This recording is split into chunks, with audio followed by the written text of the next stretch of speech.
She slammed a thick envelope into my hands and sneered. "You've been violating our HOA rules for months. Pay the fine or we'll take your house." I froze for a second, staring at the papers. The funniest part? I didn't even live inside her HOA. My cabin was a full mile outside their neighborhood boundary. Still, she smirked like she owned me. I said calmly, "You might want to double-check your maps." She rolled her eyes and barked back, "Don't play games with me. We run everything around here." 2 days earlier, she had already sent her lackeys to stick fake notices on my door. Bright red stickers screaming, "Illegal occupant." My truck was almost towed until I pulled out the land deed proving every inch belonged to me, not them. But Karen didn't stop. This lawsuit was her new weapon. As I opened the envelope, my chest tightened. It wasn't just a fine. She had filed an actual claim. When we walked into the courthouse, Karen strutted in like a queen, with her board members trailing behind her. She whispered loudly enough for me to hear, "This will be quick. He'll be gone before the weekend." I didn't bother responding.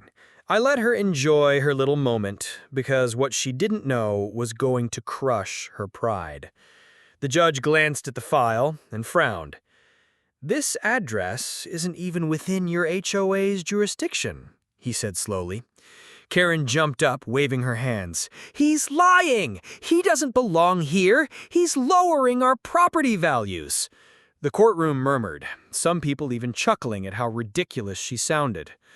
I kept quiet until my lawyer slid a thick folder across the bench.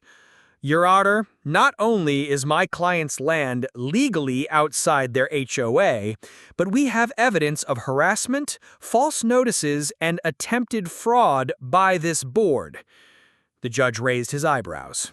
Karen's smug smile cracked for the first time. Karen barked back, "Those are all fake."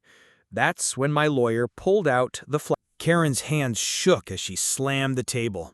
"That recording is taken out of context," she shouted, but the judge cut her off. "Mrs. Reynolds, sit down before you dig yourself in deeper." The board members who had marched in with her looked away, suddenly avoiding eye contact with her. My lawyer wasn't finished. He pulled out another document, a financial audit. "Your Honor, we also found that this HOA board has been misusing residents' fees for personal expenses, vacations, luxury dinners, even payments to a private towing company owned by Karen's cousin." Gasps rippled through the room. Karen snapped, "That's a lie! Those funds were approved!" But one of her own board members whispered just loud enough for the judge to hear, "We never voted on that." The judge leaned forward. "So not only did you file a fraudulent lawsuit against someone outside your HOA, but there may also be embezzlement involved?" His tone was sharp now. Karen opened her mouth, but no words came out. I could see her confidence unraveling, and for the first time, she looked small. My lawyer turned to me, gave a faint smile, and said, "This isn't just dismissal material. This is grounds for countersuit." Karen's eyes widened. "Countersuit? You wouldn't dare!" I looked straight at her and said, calm but firm, 2 days ago you thought you owned me. Now I own your board." The very next morning, Karen's phone wouldn't stop ringing. Homeowners were furious. Emails and calls flooding in after news of the courtroom leaks spread across the neighborhood. People demanded answers. "Where's our money, Karen? Did you really spend HOA fees on a spa weekend?" Some even gathered outside her house, holding up copies of the court transcript I had shared online. I didn't even have to lift a finger. The community was tearing her apart from the inside. But I wasn't done. My countersuit had already been filed, and it named not just Karen, but the entire board. Fraud, harassment, and attempted property theft. It was all there in black and white. When the sheriff's deputy knocked on her door with the official notice, neighbors filmed the whole scene. Karen tried to laugh it off, telling the cameras, "This is nothing. He can't touch me." but the way her hands trembled gave her away. By that evening, her so-called allies, the very board members who had cheered her on, started resigning one by one. Nobody wanted to go down with her. One of them even called me privately and said, "Look, we never thought she'd push it this far." 2 days later, we were back in court. This time, not as defense, but as plaintiffs. Karen walked in alone. No more loyal board trailing behind her. She looked smaller, drained, her confidence stripped away. Still, she tried to fake her bravado. "This is a joke," she muttered, loud enough for the room to hear. The judge didn't waste time. He looked over the evidence my lawyer presented: bank statements, audio files, sworn affidavits from ex-board members. It was like watching a wall crumble brick by brick. Karen tried interrupting, but the judge's gavel slammed. "Mrs. Reynolds, one more outburst and I'll hold you in contempt." That's when my lawyer hit the final blow. Proof that Karen had funneled HOA funds into her personal account. The room went silent. Even Karen's face turned white as the document was projected on the screen for everyone to see. The judge leaned forward, his voice low but cutting. "This isn't just harassment. This is theft, and it will not go unanswered."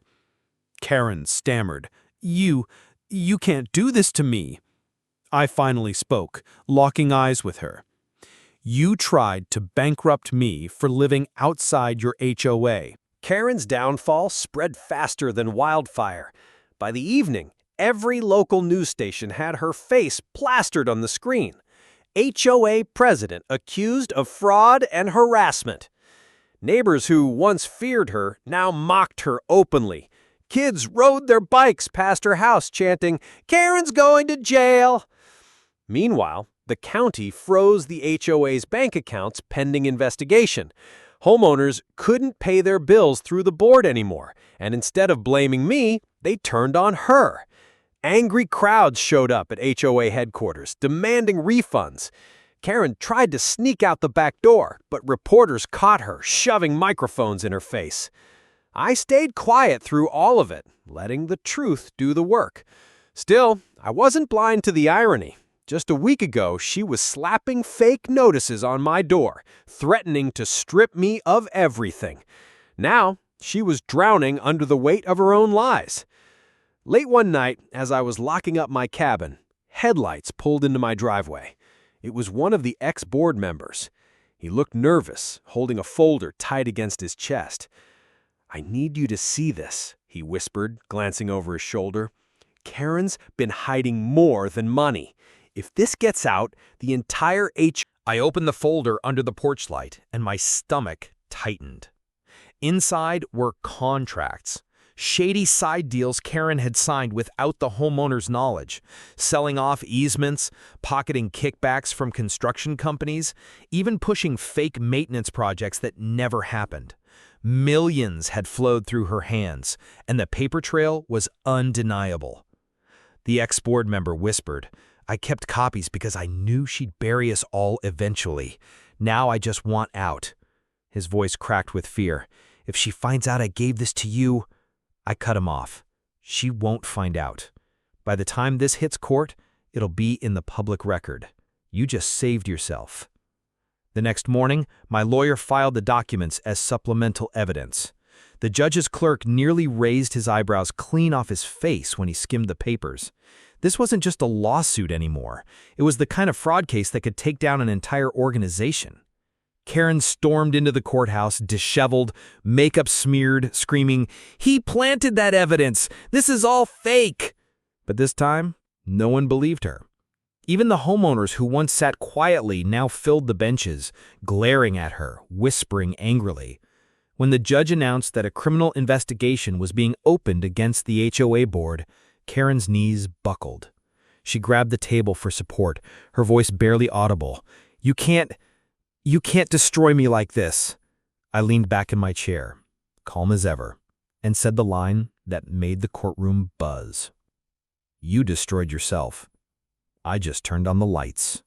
Within weeks, the HOA board collapsed completely. Karen's name was dragged through every headline: embezzlement, fraud, harassment. Neighbors she once bullied refused to even look at her when she walked by in handcuffs, escorted out of her own home. The same woman who screamed at me for lowering property values had just tanked the value of her entire neighborhood. The county seized her assets, her board resigned in disgrace, and homeowners voted to dissolve the HOA entirely. For the first time in years, people on that street felt free. No more fines for flower pots, no more threats about driveway cracks. Karen had given me the perfect revenge without me lifting more than a finger. One evening, as I sat on my porch watching the sun sink over my land, my neighbor, an old veteran, walked up and said, "You didn't just beat her, you gave this whole community its life back." I nodded slowly, staring at the fields Karen once claimed were hers. "I didn't fight for this country just to be told I couldn't live on my own land," I said. And with Karen gone, the silence felt sweeter than victory.